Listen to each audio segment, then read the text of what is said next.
You were driving down the highway, or standing by the lake, or just walking to your car in a parking lot, and then you saw it. That wingspan, that white head, that slow, effortless glide across the sky like it owned the air and everything below it. You stopped. You pointed. Maybe you grabbed your phone, and then it was gone. But here's what nobody tells you about that moment while you were watching the eagle. The eagle was watching you back. Most people think of the bald eagle as a symbol. The seal, the flag, the emblem on government buildings. Something grand and distant. Something that belongs to the sky and not to the world you walk through every day. That's the first mistake. A bald eagle living near your lake, your river, your stretch of coastline. It knows that place the way you know your own neighborhood. Every dock, every fishing boat, every early morning jogger who comes around the bend at the same time. And it knows you, not just humans in general. You. Specifically, here's the science behind that. A bald eagle's eyes are roughly the same size as a human's, but the visual acuity is 4 to 8 times sharper. From 1,000 feet in the air, a bald eagle can spot a fish beneath the surface of moving water. It can track a rabbit running through tall grass from half a mile away. From where it's perched in that dead pine tree across the water, the one you've always noticed but never really thought about, it can read the color of your jacket, the way you carry your fishing rod. Whether your movements are slow and calm or fast and unpredictable, it built a profile on you weeks ago. And here's the part that makes it stranger. Bald eagles are not nomadic wanderers by instinct. A mated pair will defend the same territory for years, sometimes decades. There are nests in the United States that have been continuously used and added to for over 100 years. Which means the eagle watching you from that pine tree may have watched your parents, may have watched whoever owned your house before you did. It has been reading the humans of that landscape for longer than most people live in one place. You are a new chapter in a very old book. Think about when you've seen bald eagles most. Early morning, late afternoon, near water, near the same spots. That's not coincidence. Eagles, like all apex predators, are efficiency machines. Every wing beat costs calories. Every flight is an investment. So they don't patrol randomly. They learn the patterns of their territory. When the fish run shallow, when the ducks gather at the inlet, when the boats go out and stir up the water, and they learn the patterns of the humans in that territory. Studies tracking bald eagles with GPS telemetry have shown something remarkable. Eagles living near human activity don't just avoid people, they time their movements around them. They know when the fishing boats leave the dock. They know when the kayakers come out on weekend mornings. They know which stretches of shoreline stay quiet and which ones get loud. They have built a working calendar of human behavior and they use it. If you fish the same spot every Saturday morning, there is a real possibility that an eagle in that territory has factored you into its week. Not because it likes you, because you are a pattern, and patterns, to a predator that survives by reading the world, are information. What you can do with this: pay attention to where you see eagles repeatedly. Same tree, same bend in the river, same hour. That's not luck, that's their territory anchor point.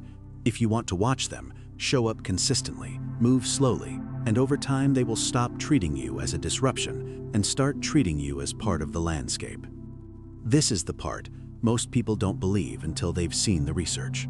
Ravens, crows, jays. We know these birds can recognize individual human faces. The studies are well documented. But what about eagles? The short answer is, we don't have masked human field studies for bald eagles the way we do for corvids. But what we do have is something more revealing. Bald eagles near human settlements, near fishing docks, near wildlife refuges where rangers work daily, near rivers with regular kayak traffic show dramatically different responses to different individual humans. A wildlife biologist who has spent 3 years walking the same shoreline can sometimes approach within 40 yards of a nesting pair. A stranger showing up for the first time triggers alarm calls and immediate repositioning from 300 yards away, same species, same bird. Completely different response. The eagle is not reading human as one category. It is reading specific humans and sorting them into what researchers loosely call safe and unknown. From its perch, the eagle is processing your silhouette, your movement pattern, your speed, the objects you carry, the sounds you make. It is running a continuous threat assessment that took millions of years of evolution to build. And that assessment is individual. You have a file in that eagle's head, whether it says safe, known, predictable, or unknown, approach with caution. That's been decided by every interaction you've had near that bird without realizing it was an interaction at all. What you can do with this: in your first few visits to an eagle territory, move slowly and deliberately. Crouch rather than stand tall when possible. Avoid direct eye contact. In bird language, a direct stare from a large animal is a threat signal. Over weeks, you can shift from unknown to safe in their internal classification. It takes patience. It is worth it. Here's something that sounds impossible until you understand the biology. An eagle 200 feet above you, riding a thermal in slow circles, it can tell whether you are calm or agitated before you've done anything you'd call dramatic. The same movement reading system that lets it track a fish beneath broken water works on you. Your pace, your posture, the angle of your shoulders, whether your head is down or scanning, whether you're moving in a straight line or erratically. To a bird that evolved tracking prey animals, deer, rabbits, fish, that reads as behavioral state. Calm prey moves differently than panicked prey. A human walking quickly with tense shoulders and erratic movement patterns registers in the eagle's threat system the same way a spooked deer would. It doesn't know you're late for work. It doesn't know your phone battery is dead.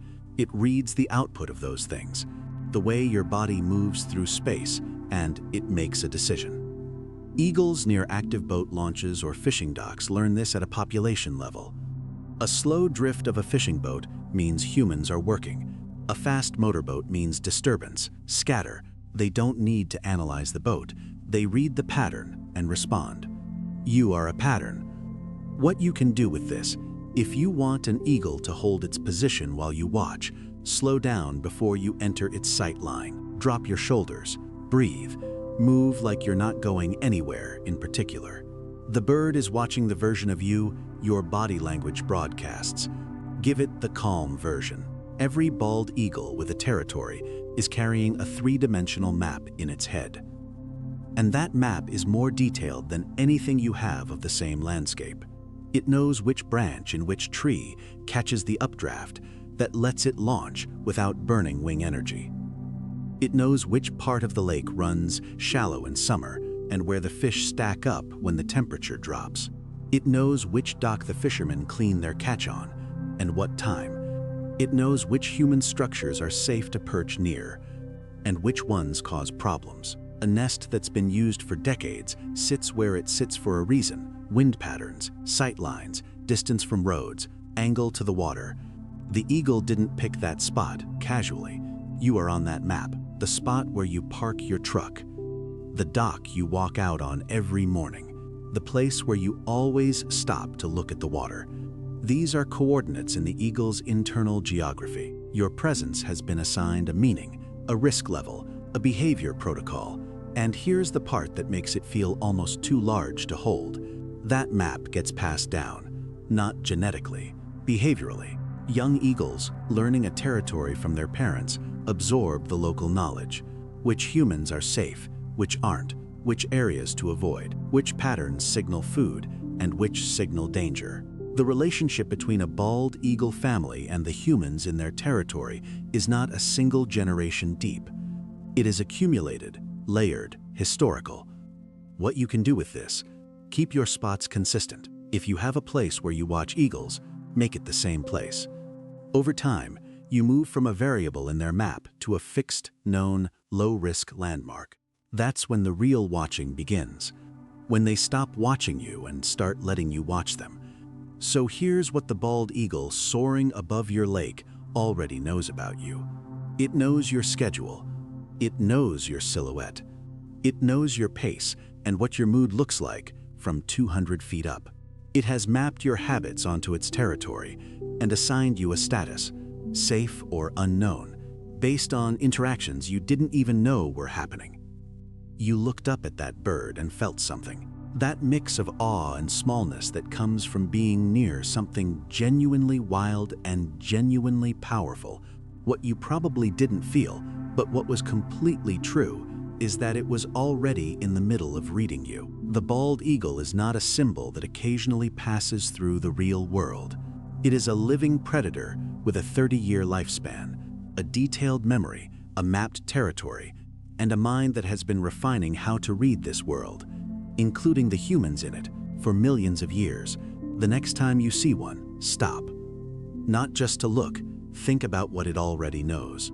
Think about the file it has on you. Think about whether you show up in its map as the calm, consistent presence that earns a closer look, or the unpredictable variable it keeps its distance from. Then tell me in the comments, where do you see your bald eagle? What's the spot? What's the moment? What does it feel like when that wingspan opens up against the sky? I read every one of them, and the stories you share are honestly the best part of running this channel. Nature is talking. Learn to listen. I'll see you in the next one.